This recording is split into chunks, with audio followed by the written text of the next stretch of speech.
ನಿಮ್ಮ ಮುಂದೆ ಕಿರು ನಾಟಕವನ್ನು ಪ್ರದರ್ಶಿಸಲಿದ್ದಾರೆ. ಇದು ಒಂದು ಭಯಭಕ್ತಿ ಮಧ್ಯಮ ಕುಟುಂಬದ ಕಥೆ. ಈ ನಾಟಕದ ಹೆಸರು ಎಲ್ಲದರಲ್ಲೂ ದೇವರಿಗೆ ಕೃತಜ್ಞತೆ. ಪಾತ್ರದ ವಿವರಣೆ: ಅಪ್ಪನ ಪಾತ್ರದಲ್ಲಿ ಸಚಿನ್, ಅಮ್ಮನ ಪಾತ್ರದಲ್ಲಿ ಸುಚರಿತಾ, ಮಗನ ಪಾತ್ರದಲ್ಲಿ ಜಿಮೋನ್, ಇವರು ಹುಟ್ಟುಕುಂಟ, ಮಗಳ ಪಾತ್ರದಲ್ಲಿ ಸೌಮ್ಯ, ಇವರು ಹುಟ್ಟಿನಿಂದಲೇ ಕುರುಡಿ, ಕೆಲಸದವ ರಾಮು, ಈ ಪಾತ್ರದಲ್ಲಿ ನಿತಿನ್ ಸಾಲಿನ್ಸ್, ಅಜ್ಜಿಯ ಪಾತ್ರದಲ್ಲಿ ಜಾಸ್ಮಿನ್ ಸಂತೋಷ್, ಅಜ್ಜನ ಪಾತ್ರದಲ್ಲಿ ರಿಚರ್ಡ್, ಅಯ್ಯನ ಪಾತ್ರದಲ್ಲಿ ಕ್ರಿಸ್ಟಿ, ಗೆಳತಿಯ ಪಾತ್ರದಲ್ಲಿ ಪ್ರಮೀಳಾ, ಪ್ರಮೀಳನ ಗಂಡನ ಪಾತ್ರದಲ್ಲಿ ಜೀವನ್ ಸಾಲಿನ್ಸ್, ಪ್ರಮೀಳನ ಮಗನ ಪಾತ್ರದಲ್ಲಿ ನಿಶಾಂತ್, ಪ್ರಮೀಳನ ಮಗಳ ಪಾತ್ರದಲ್ಲಿ ಜಾಸ್ಮಿನ್ ನಿತಿನ್ ಹಾಗೂ ಜಿಮೋನ್ನ ಗೆಳೆಯರ ಪಾತ್ರದಲ್ಲಿ ನೆವಿನ್ ಹಾಗೂ ಜೀವನ್ ಕರ್ಕಡ.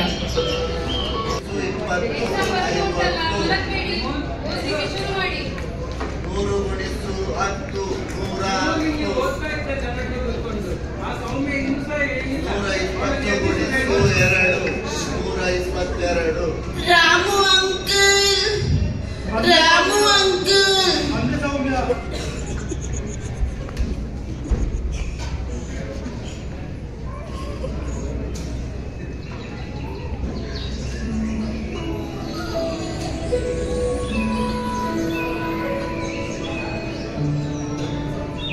ಸೌಮ್ಯ ಎದ್ದೀಯಾ? ಅಣ್ಣ ಗುಡ್ ಮಾರ್ನಿಂಗ್. Good morning. ಎಷ್ಟು ನಿದ್ದೆ ಮಾಡುದು, ಹೊರಗೆ ಹೊಡಿತಿದ್ದೀನಿ ಕಟ್ಟಿ. ನೀನ್ ಬೇಗ ಎದ್ದು ಓದ್ಲಿಕ್ಕೆ ಸ್ಟಾರ್ಟ್ ಮಾಡು. 6 ಗಂಟೆಗೆ ಎದ್ದು ಓದ್ತಾ ಇದ್ದೆ, ಗೊತ್ತುಂಟಾ? ನನಗೆ ಈ ಸತಿ ರ್ಯಾಂಕ್ ಬರ್ಬೇಕು. ಬೇಗ ಮುಟ್ಕೊಡು ನಂದು ಸೈನ್ಸ್. ತಗೋ ಸೈನ್ಸ್ ಪುಸ್ತಕ.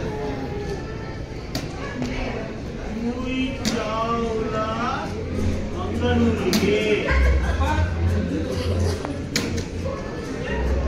ಅಜ್ಜ, ಅದು ಮೊನ್ನೆದ ನ್ಯೂಸು. ಕನ್ನಡ ಕಾಣ್ತಾ ಇಲ್ಲ ಮಗ. ಬೆಳಿಗ್ಗೆಯಿಂದ ಹುಡುಕ್ತಾ ಇದ್ದೇನೆ, ಸಿಗ್ತಾನೆ ಇಲ್ಲ. ರಾಮು, ನನ್ನ ಕನ್ನಡ ಹುಡುಕಿಕೊಡು. ಕನ್ನಡ ಕಾಣ್ತಾ ಇಲ್ಲ. ಅಜ್ಜ ಏನದ ನಿಮ್ಮ ತಲೆಯಲ್ಲೇ ಉಂಟಲ್ಲ ಕನ್ನಡಿ, ಸರಿ ಹೌದ ರಾಮು, ನಾನು ಪ್ರಾಯ ಆಯ್ತಲ್ಲ,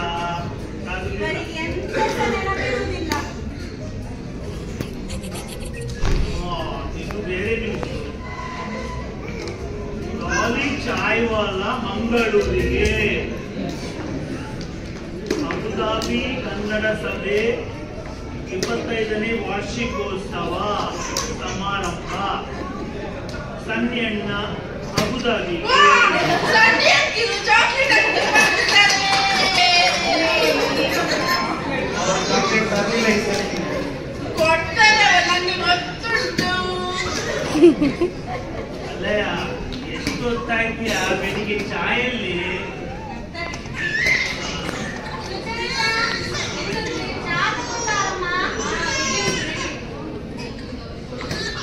ಬಂದೆ ಅಕ್ಕ. ಮೆಲ್ಲ ಹೋದ ಅಣ್ಣ. ಆಯ್ತು ಆಯ್ತು.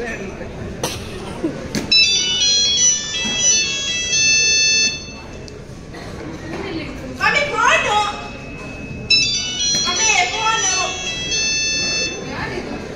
ಹಲೋ, ಹಲೋ, ಯಾರು? ನಾನಾ ಪ್ರಮೀಳಾ. ಮಮ್ಮಿ, ನೀನಾ? ನನ್ನ ವಾಯ್ಸ್ ನನಗೆ ಗೊತ್ತಾಗಿಲ್ಲವಾ? ಹೇಗಿದ್ದಿ ನೀನು? ನಾನ್ ಸೌಖ್ಯ, ನೀನ್ ಹೇಗಿದ್ದಿ? ನಾನು ಹುಷಾರಿದ್ದೇನೆ. ಹೌದು, ಮನೇಲಿದ್ದೀರಾ? ನಾನು ನಿನ್ನ ನಂಬರ್ ತಗೊಂಡೆ ಜೋಸ್ನನ ಹತ್ರ, ನಿನ್ನನ್ನು ಮೀಟ್ ಮಾಡುವ ಹೇಳಿ. ಮನೆ ಡ್ರೆಸ್ ತಗೊಂಡಿದ್ದಾನೆ. ಮನೆಯಲ್ಲಿದ್ರೆ ಬಂದು ಹೋಗಿ ಹೋಗ್ತೇವೆ. ಮನೆಯಲ್ಲಿದ್ದೇವೆ. ಹಾಗಿದ್ರೆ ಬರ್ತೇವೆ ಈಗ, ಆಯ್ತಾ? ಆಯ್ತಾಯ್ತು, ಬನ್ನಿ ಬನ್ನಿ. ಅಷ್ಟೇ ಮಾವ, ನನ್ನ ಫ್ರೆಂಡ್ ಬರ್ತಿದ್ದಾಳೆ. ನನ್ನ ಫ್ರೆಂಡ್ ಬರ್ತಾಳೆ ಮೈಸೂರಿಂದ. ಚಿಕನ್ ಬನ್ನಿ ನೀವು. ಆಯ್ತಾಯ್ತಾಯ್ತು. ಮಕ್ಕಳೇ, ಮಮ್ಮಿ ಆಂಟಿ ಬರ್ತಿದ್ದಾರೆ ಇವತ್ತು. ಮಮ್ಮಿ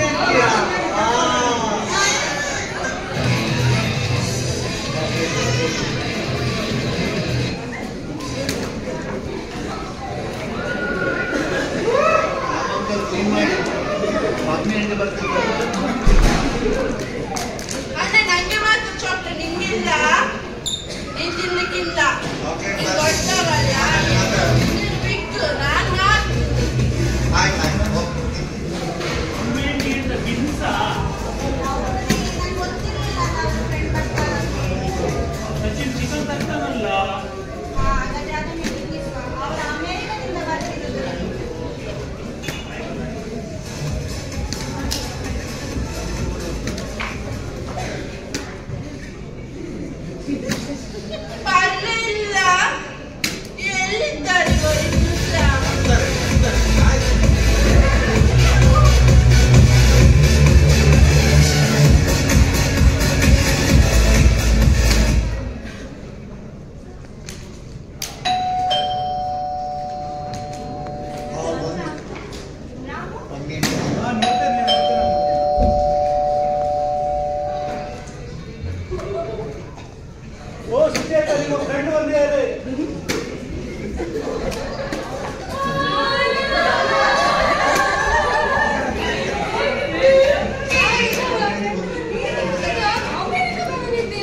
ಮಮ್ಮಿ, ಇವತ್ತಿನ ಫ್ಯಾಮಿಲಿ ಅಲ್ಲ, ನಿಮ್ಗೆ ಮಕ್ಕಳು ನೋಡ ಎಷ್ಟು ದೊಡ್ಡಾಗಿದ್ದಾರೆ.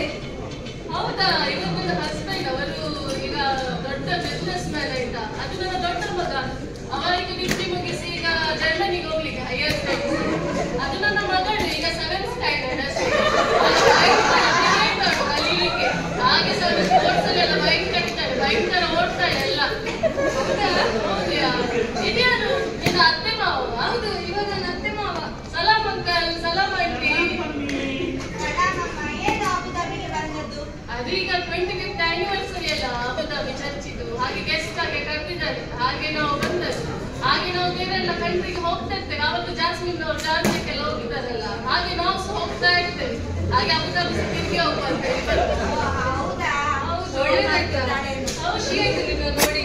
ನಂಗೆ ಸಹ ಖುಷಿ ಆಯ್ತು. ಆದ್ರೆ ಎಂತ ನೀನು ಒಂದು ದೊಡ್ಡ ಹೌಸ್ ವೈಫ್ ಆಗಿ ಕಾಣ್ತಾ ಇದ್ದೀನಿ. ಕಾಲೇಜಲ್ಲಿ ಇರುವಾಗ ಹೇಗಿದ್ದು, ಎಷ್ಟು ಗಮ್ಮತ್ ಮಾಡ್ತಾ ಇದ್ವಿ, ಎಂಜಾಯ್ ಎಲ್ಲ ಮಾಡ್ತಾ ಇದ್ವಿ. ಆದ್ರೆ ಈಗ ನೋಡಿದ್ರೆ ನೀನು ಒಳ್ಳೆ ಇದ್ರಲ್ಲಿ ಇದ್ದಿ. 2 ಮಕ್ಕಳನ್ನ ಇಟ್ಕೊಂಡು, ಅತ್ತೆ ಮಾವನನ್ನ ಇಟ್ಕೊಂಡು ಅವರ ಸೇವೆ ಎಲ್ಲ ಮಾಡ್ತಿದ್ವಿ. ನಾನು ಎನಿಸಿದೆ ನೀನು ಒಳ್ಳೆ ದೊಡ್ಡ ಡಾಕ್ಟರ್ ಮದುವೆಯಾಗಿ ಸೆಟ್ಲ್ ಆಗಿರ್ತಿ ಅಂತ. ಸ್ವಲ್ಪ ಫ್ರೀ ಆಗಿರ್ಬೇಕಲ್ಲ, ಲೈಫ್ ಎಂಜಾಯ್ ಮಾಡ್ಬೇಕು. ನಾನು ನೋಡಿ ಈಗ ರಾಡಿ ಆಗಿದ್ದೇನೆ.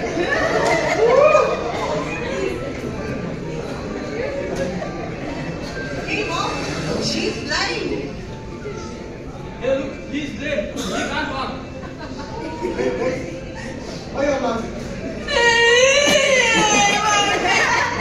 ಅಣ್ಣ, ಇವರೆಲ್ಲ ನಮ್ಗೆ ತಮಾಷೆ ಮಾಡೋದು. ನಾನು ಇವರಿಗೆ ಆಶಾ ಟೀಚರ್ ಹತ್ರ ಹೇಳ್ತೇನೆ.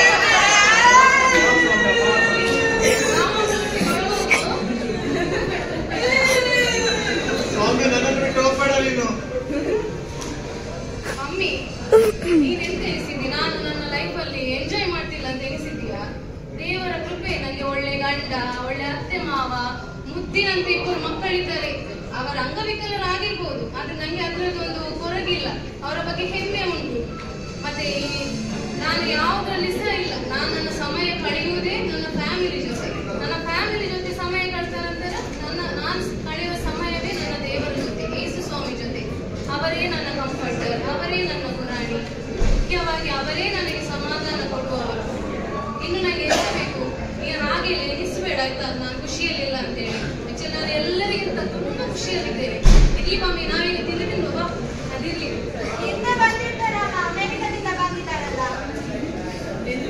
ಹಾಗೆಲ್ಲ ಹೇಳ್ಬಾರ್ದು. ಸ್ವಲ್ಪ ಲೈಫ್ ಎಂಜಾಯ್ ಮಾಡ್ಬೇಕು, ಸ್ವಲ್ಪ ಫ್ರೀ ಆಗಿರ್ಬೇಕು. ಆವಾಗಿಂದ ನೋಡ್ತಾ ಇದ್ದೇನೆ, ಫ್ರೀ ಆಗಿರ್ಬೇಕು ಅಂತ ಹೇಳ್ತಾ ಇದ್ದೀರಲ್ಲ. ನಾವೇನ್ ನಮ್ಮ ಬಸ್ಸನ್ನ ಲಾಕ್ ಮಾಡಿಟ್ಟಿದ್ದೇವಾ? ಅದು ಯಾರ್ಯಾರ ಬಂದು ನಮ್ಮ ಬಸ್ಸನ್ನ ಹಾಳು ಮಾಡ್ತಾ ಇದ್ದಾರೆ. ನಾವು ಹೋಗಿ ಇಸಿಡಿಕೊಂಡು ನಾನು ಆಗಲೇ ಗುಡಿಸಿದೆ ನಮ್ಮವರಿಗೆ. ತಗೊಂಡು ಬಾ ಹೇಳ್ತೀನಿ. ಆದ್ರೆ ನಂತರ ಕೆಲವು ಕಸಗಳೆಲ್ಲ ಬಂದಿವಲ್ಲ, ಅವ್ರು ಹೊರಗೆ ಹಾಕ್ಬೇಕು. ಎಂತದ ಒಳ್ಳೆ ಮರ್ಯಾದೆ ಸಿಕ್ಕಿದ್ದು. ನಾವಿನ್ನ ಮನೆಗೆ ಬರಲೇ ಇಲ್ಲ. ಮಮ್ಮಿ ಇಲ್ಲ. ನೋಡ್ಲಿಕ್ಕೆ ಅವಳಿಗೆ ಬೇಜಾರಾಗಿ ಸರಿ ಹೇಳಿದೆ ನಾನು, ಮಾತಾಡ್ಬೇಡಿ. ಯಾಕೆ ಮಾತಾಡ್ತೀನಿ? ಅಜ್ಜಿ ಒಳ್ಳೆ ಕೆಲಸ ಮಾಡಿದ್ರು.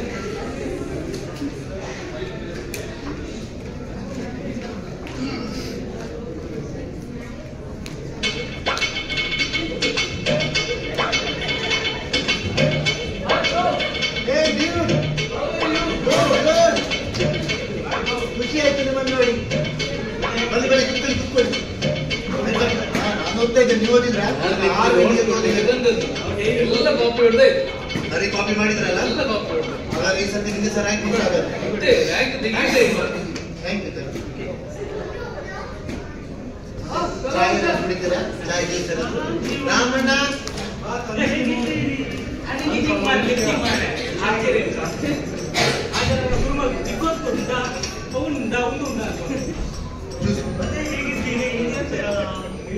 ಕಾಫಿ ನನಗೆ ಕಾಫಿ ಬೇಡ, ತುಪ್ಪ ಜ್ಯೂಸ್ ದಾದ ಒಂದು ಧರ್ಮ ಟಿಕೆಟ್ ದಾದ ಹಾಕೇನೆ ನಾನು ಸುದ್ದಿಯನ್ನು ಹೊಟ್ಟೆ ಬಂದೆ.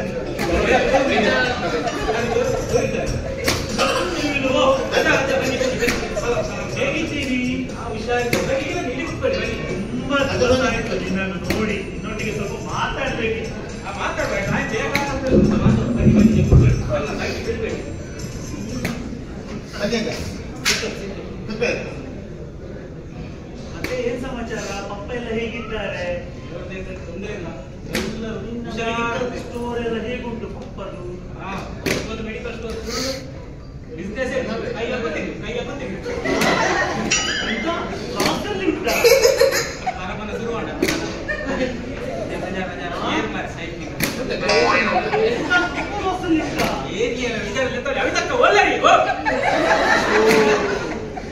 ಮುಚ್ಚುವ ಪರಿಸ್ಥಿತಿಗೆ ಬಂದಿಲ್ಲ. ಪ್ರಾಫಿಟ್ ಆಗಿತ್ತು. ಫಸ್ಟಿಗೆ ಲಾಸ್ಟಲ್ಲಿ ಉಂಟಾ? ಒಳ್ಳೆ ದೇವರಿಗೆ ಎನಿಸ್ತೇ ಇಲ್ಲ. ತುಂಬಾನೇ ಬೊಬ್ಬೆ ಹಾಕಿ ಗಂಟಲೆಲ್ಲ ಇದಾಗಿ ಕುತ್ಕೊಳ್ಳಿ. ಮತ್ತೆ ತಿಂಡಿ ಅವಾಗ ನಾನು ತಿಂಡಿ ತಿಂದೆ. ಎಂತ ತಿಂಡಿ? ಗೋಳಿ ಬಜ್ಜಿ. ಎಟ್ಟಂಬಡೆಯ ಶುರು ಮಾಡಕ್ಕ ಅಜ್ಜನ ಕದಂ ಶುರು ಮಾಡಿ. ಗೋಳಿ ಬಜ್ಜಿ ಎಂತ ಮಸಾಲ ದೋಸೆಯ? ಗೋಳಿ ಬಜ್ಜಿ ಮಾಡಿದ್ರೆ ಎಂತಾನೆ ಮಾರ ಮನ್ಸ? ಗೋಳಿ ಬಜ್ಜಿ ಬಿಸ್ಕುಟ್ ಅಂಬಡೆಯ? ಗೋಳಿ ಬಜ್ಜಿ ಒಂಜಿ ಗೋಳಿ ಬಜ್ಜಿ ಉಪ್ಪಿ ಗೋಳಿ ಬಜ್ಜಿ ಬಾಡುಲ ಗೋಲಿ ಬಜೆ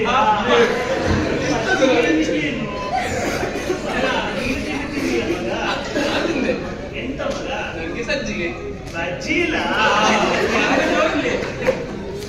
ನೋಡು, ಅವನಾದ್ರೆ ಗಟ್ಟಿದು ತಿಂದು ಬಂದಿದ್ದಾನೆ ನೋಡು. ಹೀಗೆ ಗೋಳಿ ಬಜ್ಜಿ ಸಿಗುತ್ತೆ ಲೇಟ್ ಆದ್ರೆ ನಮ್ಗೆ ದಿನಕ್ಕೆ ಎಷ್ಟು ಗೋಳಿ ಬಜ್ಜಿ ಸಿಗ್ತದೆ? ಮತ್ತೊಂದು ನಿನ್ನ ಹತ್ರ ಮಾತಾಡ್ಲಿಕ್ಕೆ ಮಗ. ಹೀಗೆ ನಿಲ್ಲುವಾಗ ಹೀಗೆ ಅಂದಡಿದಾಗೆ ಆಗ್ತದೆ. ಸಪ್ಲಿಮೆಂಟ್ ಎಂತಾದ್ರೂ ಉಂಟಾ? ಸಪ್ಲಿಮೆಂಟ್ ಕಾಂಪ್ಲಿಮೆಂಟ್ ಅಲ್ಲ, ಸಪ್ಲಿಮೆಂಟ್.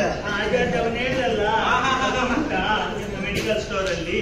ಅಲ್ಲಿ ಕಾಡಲ್ಲಿ ಸೂಕ್ತ ಅದಲ್ಲ ಮಗ, ನಾನು ಹೀಗೆ ನಿಲ್ಲುವಾಗ ಹೀಗೆ ಅಂದಾಡುವಾಗ ನಾನು ಅಂದಾಡ್ತಿದ್ದೆಲ್ಲ ಭೂಮಿ ಅಂದಾಡ್ತಾ ಗೊತ್ತಾಗುದಿಲ್ಲ ಮಗ.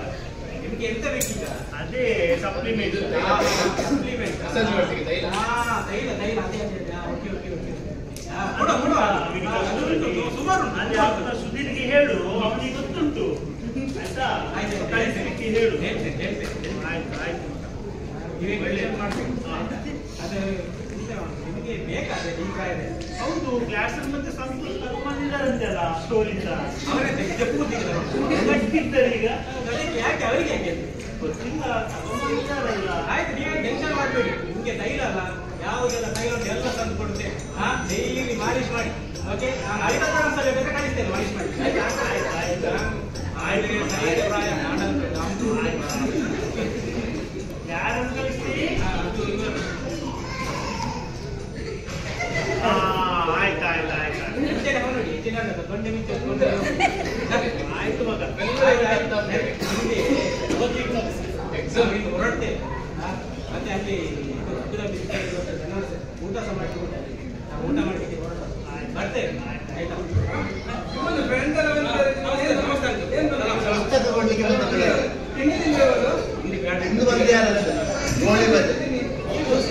ನಿರ್ದಷ್ಟುಂಟ ಆದ್ರೆ ಇದು ಸಾಮಾನ್ಯ ಮಾಡಿ ಸುತ್ತನ ಕಕ್ಕಿಗೆ ಹೋಗಿಲ್ಲ ಗೋಳಿ ಚಾಮಣ್ಣ ಮಾಡಿ ಸುಕ್ಕಂಟಲ್ಲ ಬೇರೆ ಎಲ್ಲಿ ನಂಗೆ ಚಾಮಣ್ಣ ಮಾಡಿದ್ರು ಅದೇ ಅಮ್ಮನ ಅದೇ ಇಸಕ್ ಹೋದಾಗ ಹಿಂದಿದ್ದೇನೆ. ಸರಿ ಪರವಾಗಿಲ್ಲ, ಇವಾಗ ನಾವು ಬರ್ತೇವೆ ಉಂಟು ಕಲಿಬೇಕು. ಓದ್ಲಿಕ್ಕೆ ಚಂದ ಮಾಡಿ ಹೋಗುದು ಮತ್ತೆ ಚಂದ ಆಗ್ಬೇಕಲ್ಲ ಓದಿ. ಆಯ್ತು ಮತ್ತೆ ಮರಿಬೇಡ. ನಿಮ್ಗೆ ನಿನ್ನೆ ನಾನು ನಾಳೆ ನಾನು ಓಕೆ ಬರ್ತೇವೆ ಬಾಯ್.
ನೋಡ್ಲಿಲ್ಲ ಸೌಮ್ಯ. ಜೀವನ ಹತ್ರ ಕೇಳಿದ್ಯಾ?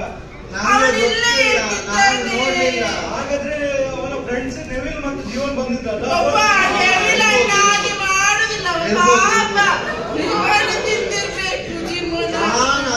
ನಾನಲ್ಲ ನಾನು ನೋಡ್ಲೇ ಇಲ್ಲ.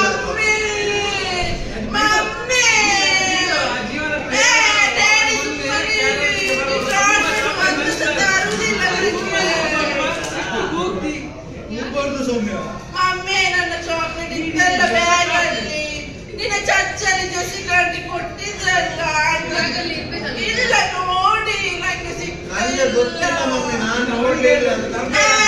ನಂಗೆ ಬೇಕು. ಆಯ್ತು, ಈಗ ನಾವು ಪ್ರೇಯರ್ ಮಾಡುವ. ಚಾಕ್ಲೇಟ್ ಮತ್ತೆ ಆಯ್ತು ಮಮ್ಮಿ ಡ್ಯಾಡಿ ನ್ಯೂಸ್ ನನಗೆ ಗಿಟಾರ್ ಕೊಡಿ ಸ್ವಲ್ಪ. ನಿನ್ನೆ ವರ್ಷಿಪ್ ಮಾಡಿ ನಾನು ನಿನ್ನೆ ಮಾಡಿ ಹಾಕಿ ಹೋದುದು. ನಾನು ನಿನ್ನೆ ವರ್ಷಿಪ್ ಮಾಡಿ. ನೀನೆ ಮಾಡು. ಆಯ್ತು, ಹಾಗಾದ್ರೆ ನೀನ್ ಬೈಬಲ್ ಓದ. ನೀನ್ ಬೈಬಲ್ ಓದ.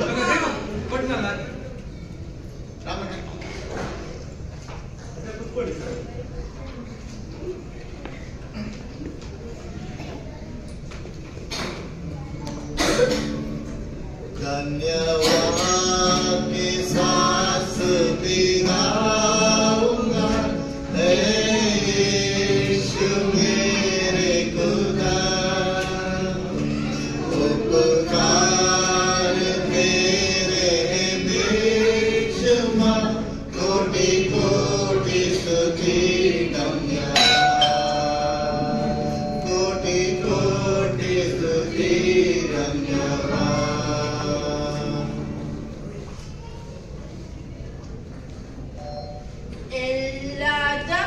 ಎಲ್ಲದರಲ್ಲಿಯೂ ಕೃತಜ್ಞತಾ ಸ್ತುತಿ ಮಾಡಿರಿ, ಇದೇ ನಿಮ್ಮ ವಿಷಯವಾಗಿ ಕ್ರಿಸ್ತೇಸುವಿನಲ್ಲಿ ತೋರಿಬಂದ ದೇವರ ಚಿತ್ತ. 1 ಥೆಸಲೋನಿಕದವರಿಗೆ 5:18.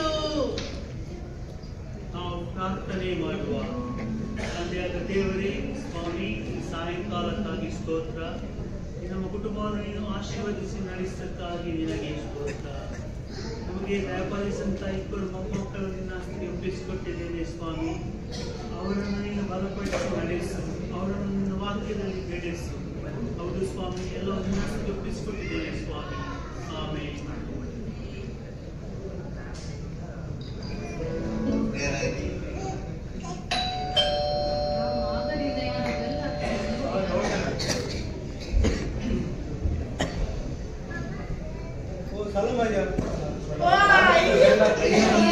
ಬನ್ನಿ, ಒಳಗೆ ಬನ್ನಿ. ಅಯ್ಯ ಬಂದ್ರು.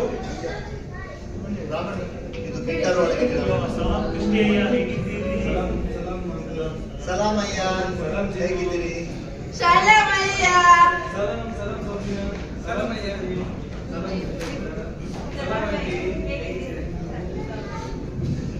ಅಯ್ಯ ಬನ್ನಿ.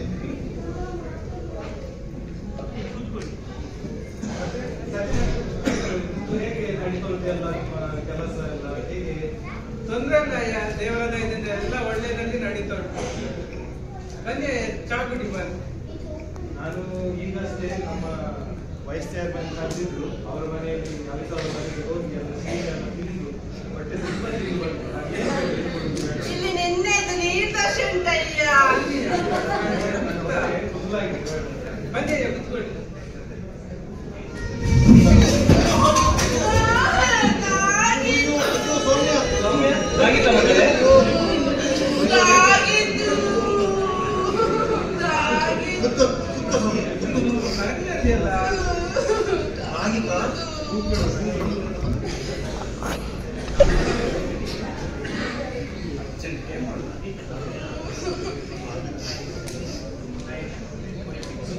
ಯಾಕೆ ಮಾಡ್ತೀವಿ? ಯಾಕೆ ಇಷ್ಟು ದುಃಖ ಪಡ್ತೀವಿ? ಏನಾಯ್ತು? ಅಷ್ಟೇ ಯಾಕೆ ಹೇಳ್ತಾ ಇದ್ದೀರಿ? ನೋಡಿ ಅಯ್ಯ, ದೇವರು ನಮ್ಗೆಲ್ಲ ಕೊಟ್ರು, ಆದ್ರೆ 2 ಮುದ್ದು ಮಕ್ಕಳನ್ನು ಕೊಡುವ ಅಂಗವಿಕಲರಾಗಿದ್ದಾರೆ. ನಾವು ಯಾರಿಗೆ ಎಂತ ದ್ರೋಹ ಮಾಡಿದ್ದೇವೆ? ಬೇರೆ ಮಕ್ಕಳು ನನ್ನ ಮಕ್ಕಳನ್ನು ನೋಡಿ ತಿರಸ್ಕಾರ ಪಡ್ತಾರೆ, ಅವರಿಗೆ ಅಪಹಾಸ್ಯ ಮಾಡ್ತಾರೆ, ಅವರನ್ನು ಅಸಹ್ಯದಿಂದ ನೋಡ್ತಾರೆ, ಅಂಗವಿಕಲರಂತೆ. ನಾವು ಯಾರಿಗೆ ಎಂತ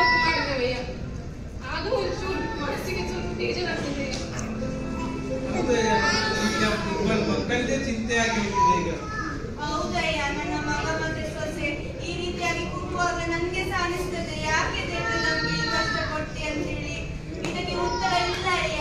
ನೀವಾದ್ರೂ ಹೇಳಿ ಅಯ್ಯ, ಉತ್ತರ ಏನಂತೇಳಿ. ನೋಡಿ, ನಮ್ಗೆ ಹೀಗೆ ಯಾಕೆ ಅಂತ ಕೇಳುವ ಅಧಿಕಾರ ನಮ್ಗೆ ಇಲ್ಲ. ಯಾಕಂದ್ರೆ ದೇವರು ನಮ್ಮ ಸೃಷ್ಟಿಕರ್ತ. ನಮ್ಮ ವಾಕ್ಯದಲ್ಲಿ ಹೇಳಿದಂತೆ ನಾವು ಮಣ್ಣಿನ ಪಾತ್ರೆ, ದೇವರು ಕುಂಬಾರ. ಮಣ್ಣಿನ ಪಾತ್ರೆ ಕುಂಬಾರನಿಗೆ ನಾನು ಯಾಕೆ ಹೀಗೆ ಮಾಡಿದೆ ಅಂತೇಳಿ ಕೇಳುವ ಅಧಿಕಾರ ಉಂಟಾ? ಇಲ್ಲ. ಆದ್ರೂ ಕೂಡ ದೇವರ ವಾಕ್ಯ ಹೇಳ್ತದೆ, ದೇವರು ಒಳ್ಳೆಯವನು, ಆತನು ಯಾವಾಗಲೂ ಒಳ್ಳೆಯದನ್ನೇ ಮಾಡುವವನು ಎಂಬುದಾಗಿ. ಹಾಗಾಗಿ ಯಾವಾಗಲೂ ನಾನು ನಿಮ್ಮ ಮನೆಗೆ ಬರುವಾಗ ಆ ಒಂದು ದೇವರ ಪ್ರಸನ್ನತೆಯನ್ನು ಕಾಣ್ತೇನೆ. ಇವತ್ತು ಕೂಡ ನಿಮ್ಮ ಮನೆಗೆ ಬರುವಾಗ ನಾನು ಬೆಲ್ ಮಾಡುತ್ತಾ ಇರುವಾಗ ನಿಮ್ಮ ಹಾಡುವಂತಹ ಸ್ತುತಿ ಪದಗಳನ್ನು ಕೇಳಿದೆ. ಹೌದು, ನೀವು ಈ ನೋವಿನಲ್ಲೂ ಕೂಡ ದೇವರಿಗೆ ಪ್ರಥಮ ಸ್ಥಾನ ಇಟ್ಟು ಆತನಿಗೆ ಪ್ರಾರ್ಥನೆ ವಿಜ್ಞಾಪನೆಗಳನ್ನು ನೀವು ಸಲ್ಲಿಸ್ತಾ ಇದ್ದೀರಿ. ಈ ಮಕ್ಕಳು ತಮ್ಮ ಈ ಬಲಹೀನತೆಯಲ್ಲಿ ಕೂಡ ದೇವರ ಮೊದಲನೇ ಸ್ಥಾನದಲ್ಲಿ ಇಟ್ಟುಕೊಂಡು ಅವರು ಸ್ತುತಿಯನ್ನು ಸಲ್ಲಿಸ್ತಾ ಇದ್ದಾರೆ. ನೀವು ಇಷ್ಟೊಂದು ದೇವರಿಗೆ ಕೃತಜ್ಞರಾಗಿರುವಾಗ ದೇವರು ನಿಮಗೆ ಅನ್ಯಾಯ ಮಾಡಲಿಕ್ಕೆ ಆಗೋದು ಅನ್ಯಾಯಕಾರನ ಎಲ್ಲ ಖಂಡಿತವಾಗಿಯೂ ಇಲ್ಲ.